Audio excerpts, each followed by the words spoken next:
So it's all to play for still. I think so. Do you want to bet against us?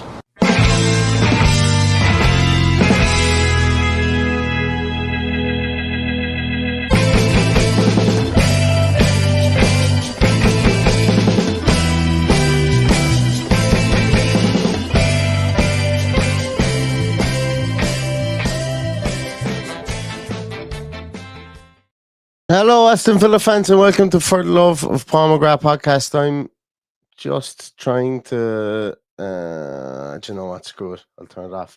I was just waiting to see if there was any post-match stuff going on there. I was going to see if I could take a look at it while, with the subtitles on while we were on air. But Aston Villa 2, Chelsea 2. Aston Villa with 2-0 lead as I predicted, but I didn't predict that Chelsea would come back and draw 2-2.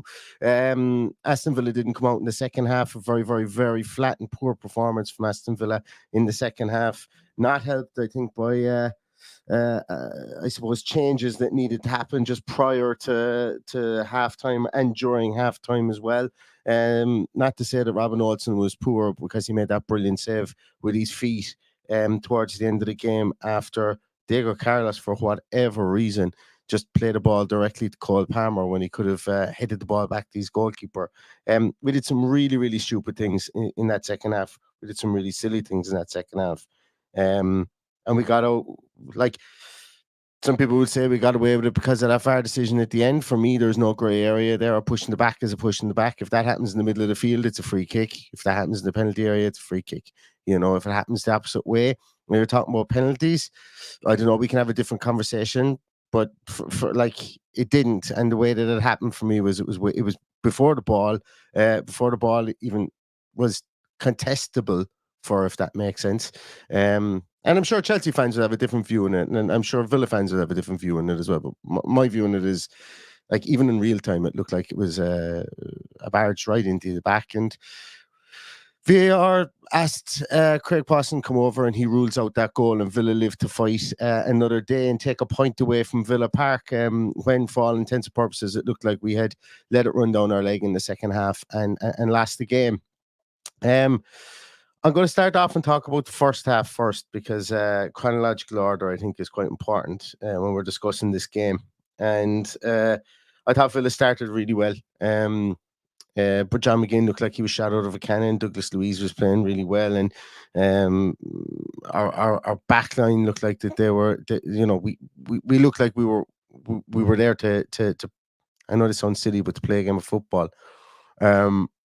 And we threatened an awful lot in the first maybe 15, 20 minutes. And we get our goal through deflection. Brilliant work by Luca Dean to get down that left-hand side, crosses it in, and an absolutely hopeless finish from John McGinn comes off Cucurella and goes into the back of the net.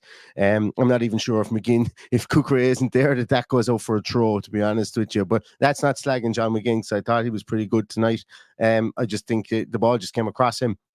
Initially, I thought it hit off Ollie Watkins and went in, or that Watkins took out his foot and hit it and went in, and that was our 20th goal for Ollie Watkins, but that wasn't to be. It came off Cucurella and Villa go 1-0 up. There was a ruled out goal then shortly afterwards from Nicholas Jackson, a really, really good finish. In real time, I thought that was offside as well. I was more disappointed, I suppose. Not with in real time, I thought it was offside. A lot of people online were giving out about Cash being late coming up in the line. I think he could see where he was, and that Nicholas Jackson was offside. But I was more disappointed that Matty Cash was less physical, I suppose, on the edge of the area. But then again, you fouled somebody on the edge of the area there, carries on into the area, and you give away a penalty. I suppose we'd be having a completely different conversation here. But needless to say that Jackson's finish was ruled off for that offside. As I say, it was offside, and VAR got that one right. And then Villa they conceded possession then for about another 5 minutes, I think, after that, from memory, and they kind of got back into it again. And Morgan Rogers was causing an awful lot of threat down that side. Ollie Watkins had a couple of shots, a couple of stingers that goalkeeper saved. And Morgan Rogers gets his just desserts for a really good first half performance. We'll talk about the second half in a minute, and I've probably been in the minority about his second half performance because I certainly didn't like it. But in the first half, that finish was absolutely outstanding, right in by the post, cool as you like. And Villa go in 2-0 up. But I think the biggest piece of lingering kind of info in Villa's minds was Yuri Tielemans went off with what looks like a bit of a groin pull just before halftime, or at 25 minutes, 30 minutes, whatever it was. Moussa Diaby comes on, extremely ineffectual when he came on. Moussa Diaby wasn't anywhere in defence, and certainly wasn't anywhere in attack either. Just wasn't the Moussa Diaby that we saw against Bournemouth. On first viewing, I'm open to correction if I was wrong on that one. But the big one was Emi Martinez goes off at halftime with tightness in his hamstring. Now, it looks like it was precautionary, and Robin Olsen is playing on Thursday, so it looks like they didn't want to risk it, and they brought Robin Olsen on. And look, when Robin Olsen comes on, we can see goals. And look, none of those goals today were down to Robin Olsen. Paddy has said it in the podcast a couple of times, and I'm going to reiterate some of his words. I have no reason not to believe this, as I say, but sometimes I feel sorry for Olsen. Sometimes I just feel sorry for the back line as well, because maybe the communication isn't the same. Maybe they don't feel as confident with him behind. But he comes on and we can see goals. It's habitual. It's habitual that we can see goals when Robin Olsen comes on. And while none of the goals were particularly his fault, maybe he could have saved the Madueke goal. I want to see it again. I initially thought, and I didn't see any replays of it, so I must admit I only saw the goal itself. I initially thought maybe he could have got his hand down to it if he was a bit more nimble, but that's probably splitting hairs with regards to that one. But Nona Madueke comes out in that second half, and he's absolutely shot out of a cannon. He was brilliant, and he was just so good down that right hand side, and he tied Digne and Nats. And I'm getting back to what I said about Morgan Rogers, who I thought was a class. It was really, really good in the first half. In the second half, he was found positionally stray, is what I would call. Didn't give Luca Dean half enough cover in there. Just felt like he didn't know where to be. If in doubt in a situation like that and somebody's carving up your left back, you go and you stick yourself to him. My thoughts on this would be is you stick yourself to him for 5 minutes and just stem the bleeding. Stem the bleeding. Madueke was going at Digne every single time. They were trying to find him. Bournemouth tried that same tactic at the weekend and it didn't work. Digne came out of it. It came out of it an awful lot better. But in this match, he didn't come out of it, and it wasn't Digne's fault. Like, there's only so much that you can have a guy running at you with acres of space. Only so much of that. And I felt that, there was a bit, maybe there's a small bit of naivety there. And as I said, don't get me wrong, Morgan Rogers had an outstanding first half, and he carried the ball in the second half when he got a chance. Sometimes he carried it into trouble. Sometimes he dallied on it around the edge of his own area. He got clattered by Chalobah after a free was given, which, like, he showed great bravery to go in for that ball, but he got clattered for it. So I'm not down on Morgan Rogers. This is not an anti-Morgan Rogers piece. What it more is a game management piece, I think, that the team needs to get more savvy about. The whole team needs to get more savvy about, because Douglas Luiz was on a yellow card. Douglas Luiz was still plowing into tackles, and he was trying to stifle things in the middle of midfield. He's just back off a red card, you get two, or he's just back after the 10, whatever you call them, I think it is 10 yellow cards. He gets a red card. If he gets a red card there, we're all scratching our head going, what the hell are you doing? There's a small bit of game management piece there that we were very naive on tonight. Now, whether that needs to come in from the sideline, or that needs to come from the guy with the armband in the middle, or it needs to come from Emi Martinez, who is now at this stage gone off the field, or it needs to come from Ezri Konsa. Maybe an Emi Martinez at some stage comes and gathers across like Robin Olsen does in the second half, and hits the ground and stays down and gets up and throws himself back down again and gets up and starts trying to stretch out his back and throws himself back down and gets a yellow card, but stems the flow of it for 3 or 4 minutes. Maybe that's what happens. Once again, I'm splitting hairs here because we don't know what happens. It's not more Robin Olsen's fault. He got back up and started giving out to the guy who I think it was Chalobah again as well, who came and hit him late and hit him in the air when he was coming for the ball. It's not his fault for doing that. And it's not an anti-Olsen thing there. But The game management piece, I think, tonight was really, really lacking. Just like game management was lacking against Brentford when we let them on their 9-minute salvo to score 3 goals, and I think it was 9 minutes against Brentford. Game management was lacking there. And game management was lacking against Manchester United when Garnacho comes back into it in the second half and goes 90 to the gallon, scores and drags his team back into it against Manchester United in January or February of this year. And game management has been missing at times coming up to the end of half time and after the half starts. This isn't anything new. We've been speaking about this. Game management, the team is a small bit naive from that point. But tonight, they were shown to be really naive with regards to what Madueke was getting away with for the first 20 minutes of that second half. And he got his goal. And he took his goal really well. But my God, did he have enough chances to get into positions where he could score from. So I found that really, really annoying. I found that really, really frustrating that we didn't have somebody that could, I suppose, and I'm not saying that you have to go out and you have to foul him. I'm not saying that, but I'm saying that you can literally go up there and you can Vinnie Jones, Paul Gascoigne him, and you can just literally stick to him like that and just make sure if he moves, you're blocking off his runs, whatever, frustrate him, get him angry, make sure the linesman starts flagging and stuff like that. And the referee comes over and has a word with you and goes, lads, stop it, rule it, you know. You can do that stuff. We didn't. We got nice. We got, I don't know, we got very nice and we got very withdrawn, and we wanted to protect just that area of the box, which isn't a negative. That's not negative. But what does our midfield do? What does our midfield do after that? And our midfield was really lacking in that first 25 minutes, if not a half an hour of that second half. Really, really lacking. We bring on young Tim, gets stuck into it, gives away a couple of fouls, goes after Caicedo at times in that game. But then the ball comes to Conor Gallagher. And Conor Gallagher, of course, only does things really, really well against Aston Villa this season. He's been our nemesis against this team all season.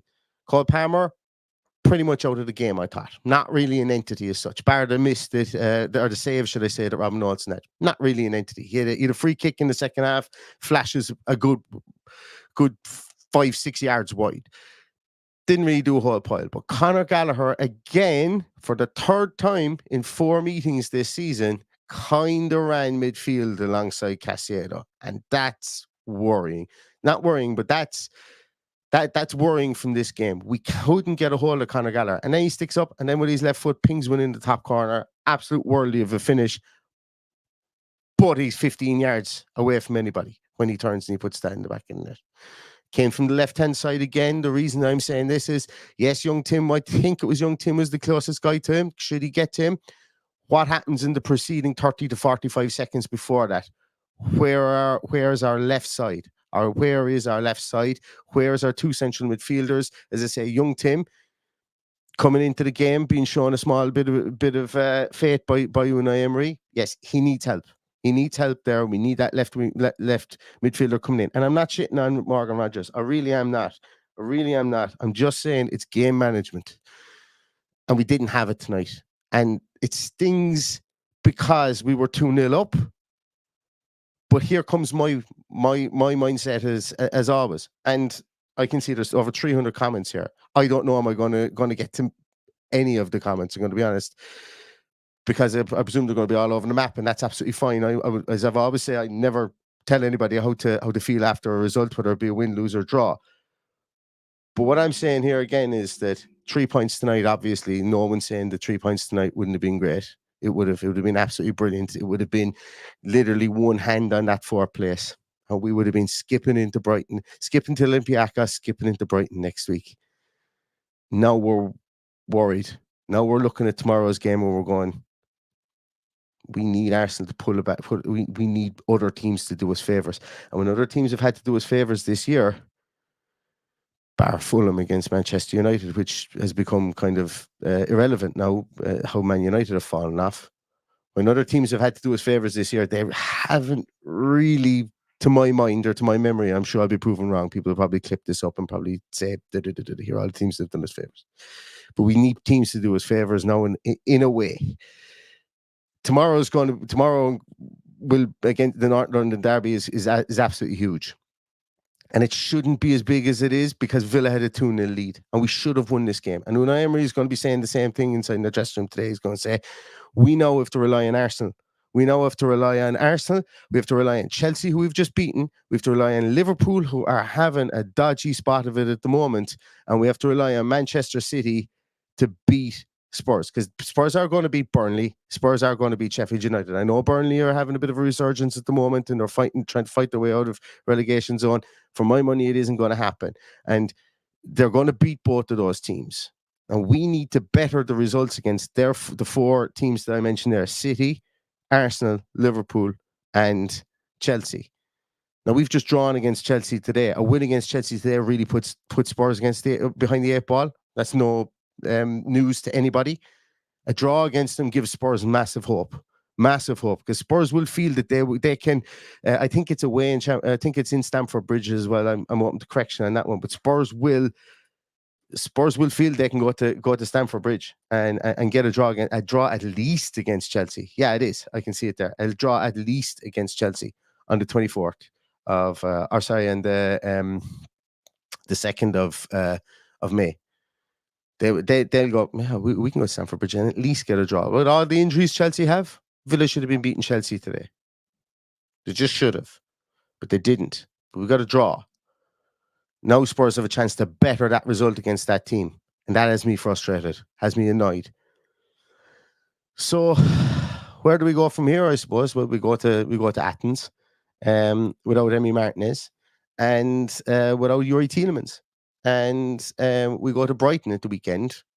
I would imagine Martinez would be back. I think it was just precautionary. I really do. His kicking leg. Maybe it was a bit of hubris from Unai Emery. Maybe Emery brings him off at halftime. Maybe that's a bit early to bring him off. I don't know. We'll find out more about it. We'll find out more about the severity of it. Like if he's out for the Brighton game, the bookies will be changing odds, I think, based on that. But again, there's always an optimist in me. There is always an optimist in me. You guys know that. Like if you come to this channel and you expect me to be all doom and gloom, I try and be pragmatic. I try and be rational. I try and be, and that's not to say that anybody else shouldn't. I just that's the way I find it easier to go to bed at night when I do it that way. I talk these things out to try and make myself understand what the game was. I don't need to go into my house at half past 10 tonight feeling like I want to fucking punch a hole through the wall. I've been there in my life. It just doesn't make me any happier the next morning when I come up feeling like that. So I try and rationalize it out myself. I don't write any of this stuff down. You guys know I've probably made lots of inaccuracies, lots of factual inaccuracies. I've probably spoken about things in the game that were wrong. People closing down were wrong, stuff like that. But for me, this is my kind of cathartic kind of method, is to talk through it. And I hope it works for some of you guys as well. And I hope for some of you guys as well, if you need to let off a bit of steam tonight, that's absolutely cool too. But for me, the optimist in me says it's still a point.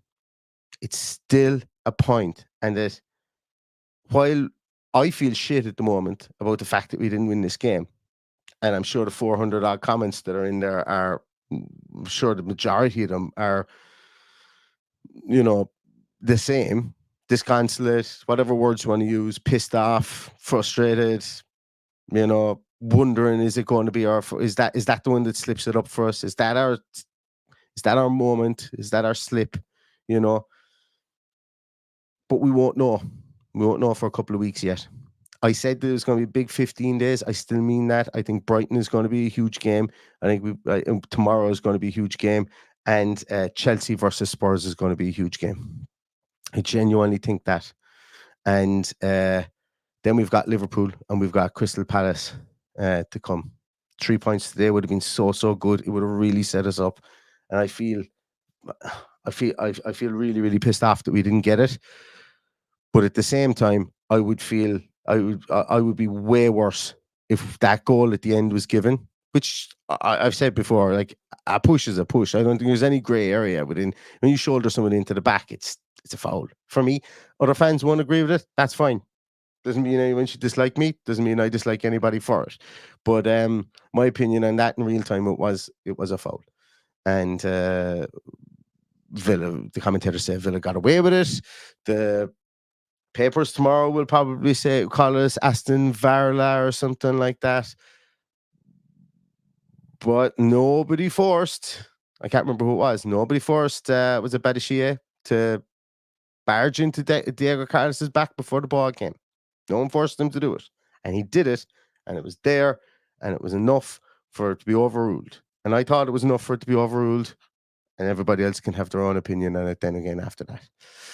So, as I say, where do we go from here? We go to Athens on Thursday night. The bodies are tired. You could see it out there.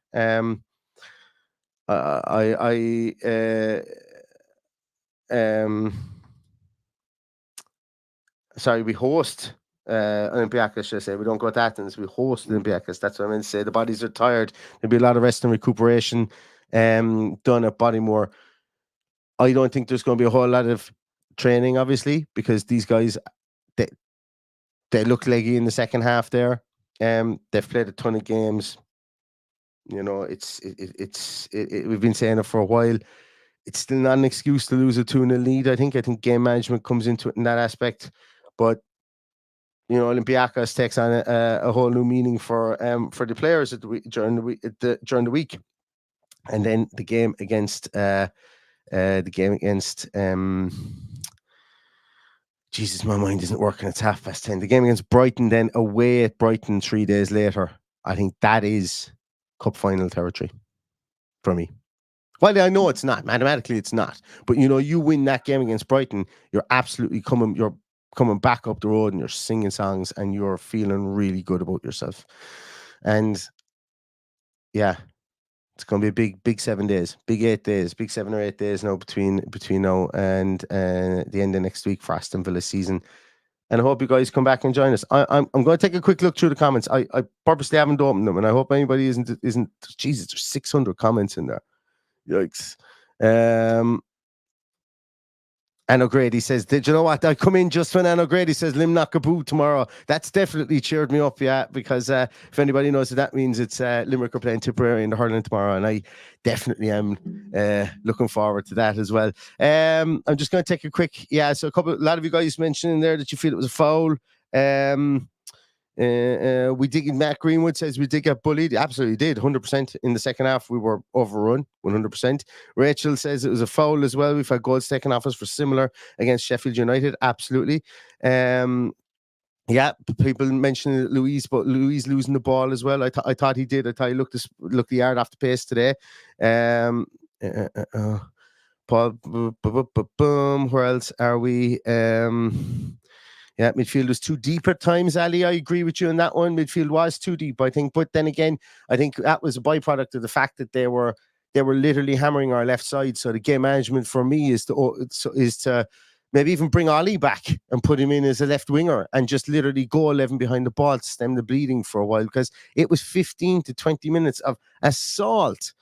Literally, it was assault on that left-hand side, and they just hammered away at it until they broke us down. And both those goals came from there.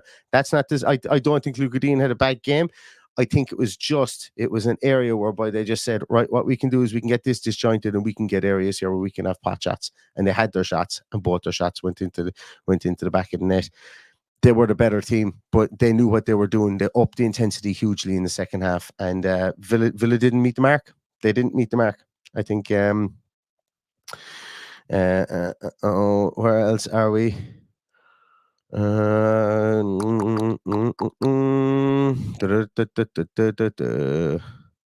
Sorry, there. I was just singing my own team tune there. How arrogant is that? How arrogant is that? A fella singing his own team tune and fucking on his own podcast. Jesus Christ, I should have ended it there 5 minutes ago before I let myself down with that one. Cat Cannon makes a good point here as well. No hold up from Ollie either. You're right. And I rewound back in the second half. I actually rewound the game back, and this is why I didn't see Maduike's replay. I rewound back a couple of points in the second half, and I must say, for a man older than me, I think he is Thiago Silva. He is just a genius at moving the centre forward around the place. An absolute genius. Watkins was lamb to the slaughter how deep our midfield came to. He really was. But Thiago Silva had him right outside, you know, and he was was working him really hard there. He's getting his body all over him. He's for somebody who's that who's that old, he's not afraid to get physical and to get in and out there. So I agree with you. Cloudy with a chance of UFOs says Paddy's probably fuming like most of us. I can't imagine that Paddy isn't annoyed. Somebody was asking earlier on about referees, about Paddy's opinion on referees. I wasn't chatting to him at all, but I think everybody should be in their own way pissed off the fact that we lost 2 points there, because we're getting down to the business end of the season. We don't need to lose 2 points there. We shouldn't be losing 2 points there. If we're serious about this, we shouldn't be losing 2 points there. And it is 2 points lost. No matter how much I said there at the end that yes, we've gotten a point, and that could be the point that gets us into fourth place, it's still 2 points lost. And Unai Emery will hammer that home. And if we get fourth place, Unai Emery, I can guarantee you, will go back to this game. He'll go back to Man United and he'll go back to Brentford and he'll say, guys, if we won't be anywhere near top four next year if we lose those 2 goal leads, and if we don't know how to manage games. And it'll be more about managing games, I think is what he will. And he's tried to do that. He's tried to do that with possession-based football and us keeping possession and our resting defence and all that kind of stuff. But when we don't have possession, and we didn't have possession, and we couldn't influence the game to try and dictate, to put our stamp on the game and to try and dictate and manage the game from that point of view, how do we manage it out of possession? That's a whole new learning curve. And it's difficult. It's really tough. It's really tough to do. It's international football. In international football, they put a whole lot of emphasis on that stuff. That's why mediocre teams can beat better teams. You just soak up that pressure. And in a way, I think over the next couple of weeks, Villa will almost be playing, well, maybe not against Brighton, but I think against Olympiacos, we will go out and try and put our stamp on it early on. Against Brighton, we will go away from home. We'll try and soak up pressure, and I think I'm confident that we'll go there with renewed vigor. But against Liverpool, we're going to need to soak up a ton of pressure, and we're going to need to defend in our low block, and we're going to need to play international football essentially. Try and eke out in the all draw.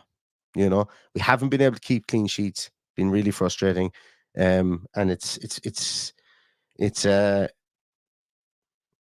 I'm confident in us scoring goals. I'm just but I'm not confident in us being able to ratchet up to 5th gear, bring it back to 3rd gear, and then ratchet it up to 5th gear again.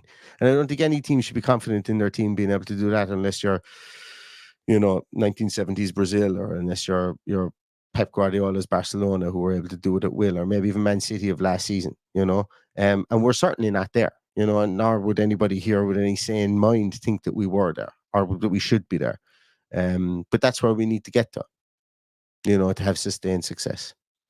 Anyway, I could rant and I could rave here and I could talk about pejoratives and everything like this for the next 25 minutes, but it's 25 minutes to 11 here, Irish time. Yeah, sour one to take tonight. I completely and utterly completely and utterly empathize with everybody else who's sour tonight, but the players don't have much time to be sour and dejected tonight. They have a flea in their ear, I'd imagine, coming out of that dressing room. But big games on the horizon, and Villa are here to play big games, and we're here to support Villa in big games. So, big week ahead. And I hope you guys will join us for previews, team sheet tantrums, and post-match podcasts over the course of the next week. Probably the defining week of Aston Villa's season. So I hope to see you guys there. Yeah, not the game, not the result we wanted, not the performance we wanted in the second half, but a point is a point. But we've lost 2 points today. Anyway, in the meantime, everybody, I wish you all the absolute best for your Saturday. Stay safe, stay healthy, and all that's left to say is up to Villa.